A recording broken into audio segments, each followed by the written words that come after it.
I want to thank the chairman for calling this hearing and for his unwavering leadership on this issue broadly. Those of us who've had the privilege of serving for a number of years with Congressman Franks know that he has been an eloquent and persistent advocate of the sanctity of life, and that's evidenced very clearly by his authoring the bill that's before us today. I believe that ending an innocent human life is morally wrong in abortion. But I also believe it would be morally wrong for American law to remain silent when that act is motivated by discrimination based on race or gender. I'm a strong supporter and co-sponsor of H.R. 3541, the Susan B. Anthony and Frederick Douglass Prenatal Non-Discrimination Act, authored by this chairman. And let us be clear on this point. I believe that abortion is heartbreaking in any circumstance, but it's particularly so when a child is aborted on the basis of race or gender. The legislation before us today, commonly referred to as PRENDA, would explicitly prohibit the coercion of either a sex selection or race selection abortion, as well as the solicitation or acceptance of funds for performing either procedure. It would also prohibit the transportation of women into the country or across state lines for the purpose of obtaining a sex selection or race selection abortion. Notably, the pregnant woman is explicitly protected in this legislation from any penalties. However, those who coerce or facilitate an abortion on the basis of race or gender would be subject to all penalties under the Civil Rights Act of 1964.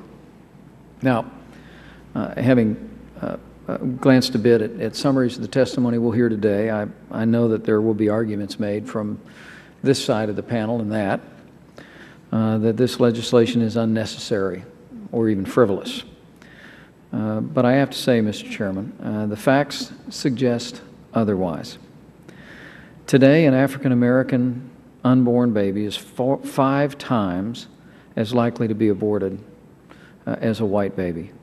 And abortion, according to the Guttmacher Institute, I say with a heavy heart, abortion is now the leading cause of death in the black community, with more than 450,000 black abortions per year. More African Americans are lost to abortion annually than are lost to cancer, heart disease, diabetes, AIDS, and violence combined. According to a 2008 report by the Guttmacher Institute, a black baby, as I mentioned, is 5 times as likely to be aborted, and at least 42% of black babies are aborted in this country every year. The facts cry out for action, and that is action that this nation and this Congress take a step one more time toward a more perfect union. You know, over the course of our history, America has had anything but a perfect record on protecting civil rights, but we have ever strived toward that more perfect union, ending the injustice of slavery through war and national travail, granting civil rights to women and minorities. And now I believe it's time for us to take the next step and extend those protections against discrimination within the womb itself in our march toward a more perfect union. One last note, Mr. Chairman.